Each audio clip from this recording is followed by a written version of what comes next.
Bonjour. Alors aujourd'hui, on va commencer un essai d'un cours en ligne. Alors concernant l'unité 4 intitulée la géologie interne, ou bien la géodynamique interne, et sa relation avec la formation des chaînes de montagnes récentes. Alors le chapitre 1, soit pour l'unité 4 PC ou bien l'unité 6 SVT, intitulé Formation des chaînes de montagne et sa relation avec la tectonique des plaques. Alors tout d'abord, on va commencer par un petit rappel sur des prérequis. Premièrement, on va étudier la structure interne de la globe terrestre alors cette étude va nous montrer un peu la force de cette théorie, c'est-à-dire que les plaques ou bien les continents ils sont en mouvement. Après, on va définir ce que ça veut dire une plaque et on va étudier le moteur de cette tectonique de plaques. Et après, on va déterminer les différents types de chaînes de montagne. Et on commence par le premier type de chaîne de montagne, c'est la chaîne de subduction. L'exemple qu'on va étudier, c'est la chaîne d'Andes qu'on va voir après.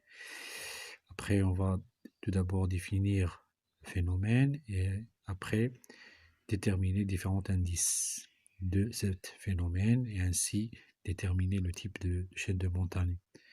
Et enfin, on va terminer par les étapes de formation de ce type de chaîne et en conclusion, qu'est-ce qu'il faut retenir de cette partie. Et après, si on a le temps de commencer, le deuxième phénomène, les deuxième type de chaînes sont les chaînes d'obduction. On va commencer tout d'abord avec le phénomène d'obduction. Alors, pour le rappel, je vais un peu commencer par des figures qu'on a déjà vues. Alors, la structure interne de la globe terrestre a été déterminée par l'étude de la vitesse de propagation de deux ondes, les ondes S et P. Alors, cette étude de ces ondes, ils ont déterminé les différents niveaux internes de la globe terrestre. Alors, on a premièrement ce qu'on appelle le lithosphère, qu'on va voir après en détail. Après, la sténosphère. Alors, la sténosphère, qui est le montant supérieur et le montant inférieur, et aussi le noyau. Alors, tout d'abord, la globe terrestre, elle est différenciée en trois niveaux. Alors, ce qu'on appelle la croûte, ce qu'on appelle après le manteau et le noyau. Pour la croûte, on a deux types de croûte, continentale et la croûte océanique. Et le manteau, il est divisé en deux niveaux, le manteau supérieur et le manteau inférieur. Alors, comme vous voyez ici, lorsqu'on part de la surface vers la profondeur, alors on a ce qu'on appelle la densité augmente. C'est-à-dire, lorsque la profondeur augmente, la densité des roches augmente. Alors, on va voir l'importance de cette observation, c'est-à-dire la différence de la densité. Alors, pour la croûte océanique et la croûte continentale, on observe que ils sont différents au niveau de densité, c'est-à-dire la densité de la croûte océanique est de 3,2, supérieure à la densité de la croûte continentale qui varie entre 2,73. On va voir l'importance de cette observation ici. Alors, qu'est-ce qu'il faut retenir ici? C'est que la globe terrestre est divisée en trois niveaux. Alors, ces niveaux ils sont limités par deux discordances de mots qui limitent ce qu'on appelle la croûte de l'asténosphère et le discordance de Gutenberg qui est limite entre qui est la limite entre le manteau et le noyau. Alors aussi on a ce qu'on appelle le lithosphère.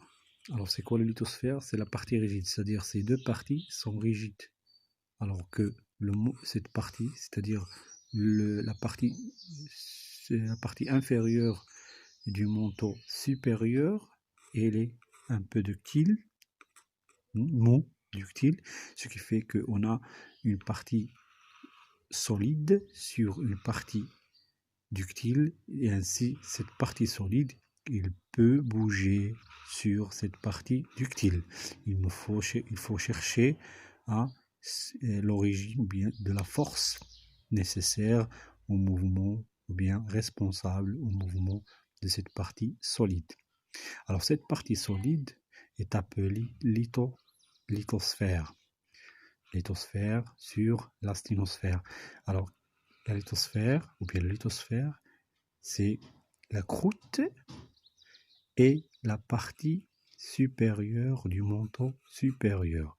Cette partie est solide. On a dit qu'il est solide. Hein? Alors, l'ensemble là, c'est-à-dire le lithosphère, c'est la partie solide. Alors, la partie solide de la globe terrestre qu'on appelle lithosphère, on distingue deux types selon le type de la croûte. Alors qu'il y a la croûte océanique et la croûte continentale. Et ainsi, on va déterminer deux types, ou bien on va distinguer deux types de lithosphère. Le lithosphère océanique et le lithosphère continentale. Oui. Alors, la plaque, la définition de la plaque, on a dit que la plaque, on a déterminé la structure interne. Alors on va passer à définir ou bien à déterminer ce que ça veut dire une plaque. Pour la plaque, c'est le lithosphère. Le lithosphère, il est limité en surface. Alors il est limité en surface par des limites. Alors d'abord on a une étude de surface de la globe terrestre. Alors une plaque est limitée en surface par des limites. Ces limites sont de trois types. Ce qu'on appelle les dorsales, ce qu'on appelle les zones de subduction et ce qu'on appelle les failles transformantes. C'est-à-dire on a trois types de limites en surface de la plaque. En profondeur, en profondeur, la limite est là, le niveau de le lithosphère. C'est-à-dire une plaque, c'est une plaque, c'est une partie de lithosphère limitée. C'est une partie de lithosphère, c'est-à-dire en profondeur, elle est limitée au niveau de lithosphère, et limitée en surface par des zones de subduction, des dorsales et des failles transformantes. Ces trois types de limites, on peut les trouver dans une plaque, comme on peut trouver un seul type de limite qui limite une plaque. Oui. Alors, par exemple, la plaque africaine, elle est limitée par des dorsales et des failles transformantes ou bien des zones la plaque sud-américaine, elle est limitée par des dorsales, et ici on a une limite de type zone de subduction. En général, une plaque est limitée par trois types de limites: zone de subduction, des dorsales ou bien des failles transformantes. Alors comme vous voyez ici, l'exemple des plaques qui existent. Alors on a deux types de plaques. La plaque la plaque africaine, c'est une plaque qui est composée de continent africain et d'une partie de l'océan Atlantique. C'est-à-dire c'est une plaque composée, bien le lithosphère d'Yelha, فيه la partie continentale ou la partie océanique. Alors on dit que c'est une plaque mixte, c'est-à-dire qu'il y a deux types de lithosphère. Par exemple, l'australienne, هنا هي فيها le continent, فيها l'océan. Par exemple, l'arabienne, فيها le continent, فيها l'océan. Par exemple, هنا la plaque Nazca, c'est une plaque فيها غير واحد la partie de l'océan Pacifique. Alors cette plaque, c'est une plaque océanique. Il contient uniquement un lithosphère océanique composé d'une croûte océanique.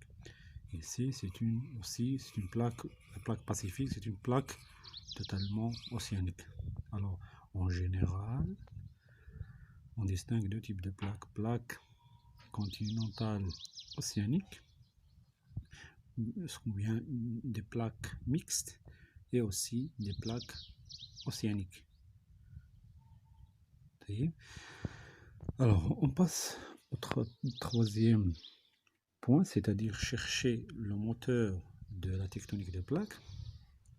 Alors, le moteur de la tectonique des plaques, c'est que de l'activité magmatique au niveau des dorsales. Alors, on a dit que la majorité des limites qui existent entre des plaques, ce sont des dorsales. Alors, ces dorsales, ce sont des points actifs. Alors, ces activités se représentent par des activités magmatiques. Alors, le magma formé au niveau des dorsales, l'origine de ces magmas est la chaleur qui monte du noyau vers le manteau, ou bien ce qu'on appelle les courants de convection. Alors ces courants, bien ces chaleurs, hein, c'est de la chaleur qui est issue de l'activité radioactive des éléments au niveau des noyaux. Alors cette chaleur monte vers le manteau et il fait fusionner les roches du manteau, ce qui fait qu'on a la formation du magma au niveau du dorsal. Alors ces magmas, lorsqu'ils montent à l'extérieur, ils se refroidissent, ils forment des blocs. Une deuxième activité va pousser le bloc, ce qui fait qu'on a une extension de l'océan, ce qui fait que les deux continents vont être ils vont être bougés, ou bien séparés, ce qui fait que on observe un mouvement. Alors le mouvement, il est dû à l'activité magmatique au niveau des dorsales océaniques. Alors le moteur de la tectonique des plaques, c'est l'activité magmatique au niveau des dorsales océaniques qui fait ouvrir l'océan et ainsi séparer les continents.